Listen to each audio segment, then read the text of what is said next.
जी, अस्सलाम वालेकुम। कैसे हैं आप सब? खैरियत से हैं? ठीक-ठाक हैं? अच्छा, पिछले दिनों मैंने एक वीडियो बनाई थी जिसमें मैंने ज़िक्र किया कि एक खातून जिसकी सेपरेशन हो जाती है और वो दूसरी शादी करती है, तो क्या इस एक ग्राउंड की बिना पे वो अगर उसके पास माइनर डॉटर की कस्टडी है तो क्या वापस ले ली जाएगी? तो मैंने इसके ऊपर ज़िक्र किया था कि जी, बिल्कुल नहीं ली जाएगी वापस, क्योंकि लाहौर हाई कोर्ट की एक जजमेंट आ गई है जो ये बताती है कि जनाब अगर कोई खातून दूसरी शादी कर लेती है तो इस बेस के ऊपर, इस एक ग्राउंड के ऊपर माइनर डॉटर की कस्टडी से वापस नहीं ली जा सकती। तो मैं ये क्योंकि मुझसे किसी ने पूछा तो मैं थोड़ा सा इसलिए जिक्र कर रहा हूँ दोबारा इस वीडियो के अंदर। क्योंकि लाहौर हाई कोर्ट की जजमेंट का पहले मैं आपको हवाला बता दूं। पहले रिट पिटिशन नंबर है जी 244677 2018, जो टाइटल है जी इम्तियाज हुसैन वर्सेस डिस्ट्रिक्ट जज वगैरह। और ये अप्रूव्ड जजमेंट है और अप्रूव फॉर रिपोर्टिंग है, यानी कि रिपोर्ट हुई जजमेंट है। ये मैं आपको पीएलडी वगैरह नंबर भी आपको इसका मिल जाएगा सारा। तो ये एक मैं जजमेंट की मैंने आपको डिटेल दे दी। आप चाहे वेबसाइट से आप ले लें, वेबसाइट पे भी, हाईकोर्ट की वेबसाइट पे भी अवेलेबल है, वहां पे भी मिल जाएगी। अगर आप बाजार से या सर्टिफाइड इसकी कॉपी लेना चाहते हैं वो भी मिल जाएगी। तो वैसे ये अप्रूव फॉर रिपोर्टिंग जजमेंट है। एनी हो, इसकी मैं मोटी मोटी अगेन इसकी बात बताता चलूं कि बेसिकली ये तीन मियाँ बीवी थे, शादी हुई, इनकी बच्चे हुए, एक बेटी और एक बेटा। उनकी सेपरेशन हो जाती है। सेपरेशन होने के बाद होता क्या है कि एक माइनर डॉटर की कस्टडी जो है वो औरत के पास चली जाती है और बेटे की कस्टडी बाप के पास आ जाती है। ठीक हो गया, यहाँ तक समझ आ गई। अब आगे होता क्या है कि जो खातून होती है वो शादी करती है एक अजनबी से, स्ट्रेंजर से शादी कर लेती है। तो जो माइनर डॉटर का जो रियल वालिद होता है वो अदालत में चले जाता है कि जनाब उस खातून ने शादी कर ली है दूसरी किसी अजनबी से, तो लिहाजा उस बेटी जो माइनर डॉटर है उसकी कस्टडी बाप को वापस दी जाए। ये केस है। अब इस केस के अंदर जब अदालत में जाते हैं मजीद कई चीजें खुल के आती हैं। वो ये आती हैं इसमें कि एक तो इनका कोई लिखत पढ़त हुई थी, कोई कॉन्ट्रैक्ट टाइप का हुआ था कि जनाब अगर दूसरी शादी कोई खतून के ऊपर पाबंदी लगाई थी कि आपने दूसरी शादी नहीं करनी। दूसरा ये है कि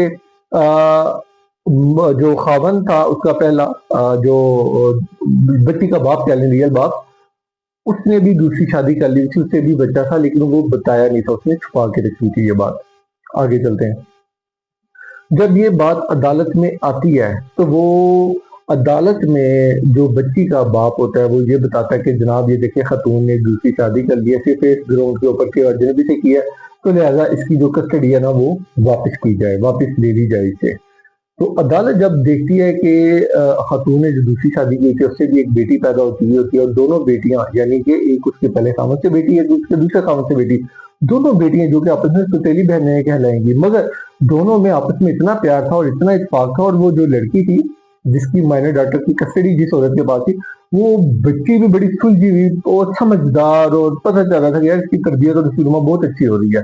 तो जबकि कंपैरेटिवली जो उस लड़की का भाई था जिसकी कस्टडी वालिद के पास थी, उसकी तरबियत, उसके बरस देखा जाए तो वो उसके ऊपर बहुत सारे सवालिया निशानात थे कि क्या तरबियत हो रही है, या क्या रहनुमा हो रही है, वेलफेयर बच्चे की, जारी बात है वो देखती है अदालत। तो अदालत ने जब इन सारी चीजों को देखा और फिर अदालत ने ये कहा कि जनाब एक तो वालिद ने झूठ बोला, अदालत ने वकील के जरिए इसने कहलवा दिया था कि जनाब वकील को यही बताया अदालत ने, जो केस के अंदर बात है कि इसने दूसरी शादी नहीं की, जबकि वो फिर बात सामने आ गई थी अदालत में कि दूसरी शादी की थी बंदे ने भी। तो फिर उसके ऊपर जो माइनर डॉटर का जो रियल वालिद था उसने माफी सरेंडर की थी अदालत के सामने कि मुझे माफ किया जाए, तो अपोलॉजी की। तो खैर कोर्ट ने एक बड़ा जब्त करते हुए माफ किया, क्योंकि आप अदालत में अगर झूठ बोलते हैं तो उसकी बड़ी सख्त सजा है। एनीहाउ, तो हुआ ये कि अदालत ने माइनर डॉटर की कस्टडी उस औरत से वापिस नहीं लेके दी, उसी औरत के पास रहने दी। आल दो उसने स्ट्रेंजर से शादी की और उसे एक बेटी भी पैदा होगी हुई थी। अब इस एक बेस के ऊपर अदालत कहती है कि सिर्फ इस बेस के ऊपर किसने एक स्ट्रेंजर से शादी कर लिया तो लिहाजा इसकी कस्टडी वापस, ये कोई ग्राउंड नहीं है, ये कोई ग्राउंड नहीं है। मैं अपनी बात क्लियर कर दूं, मैं लॉ की बात कर रहा हूँ। लॉ के अंदर ये कोई ग्राउंड नहीं है। लॉ देखता है लॉ जो देखता है वो देखता है वेलफेयर ऑफ माइनर डॉटर। मैं सिर्फ यहाँ पे लॉ की बात कर रहा हूँ कि लॉ के अंदर, जजमेंट के अंदर क्या बात जो वाज़ेह तौर पे बताई गई है। तो खैर अदालत को वेलफेयर ही देखनी है, तो अदालत ने इस एक ग्राउंड को मुस्तरद कर दिया कि जनाब सिर्फ ये ग्राउंड के जनाब इसने एक अजनबी से शादी कर लिया तो लिहाजा इसको इससे कस्टडी वापस ली गई, तो ये कोई ग्राउंड नहीं है। तो लिहाजा उसका केस जो माइनर डॉटर का जो वालिद था, रियल वालिद, उसका जो केस वो खारिज हुआ। और ये थी मोटी मोटी बात। तो अपना ख्याल रखिएगा जी। अल्लाह हाफिज।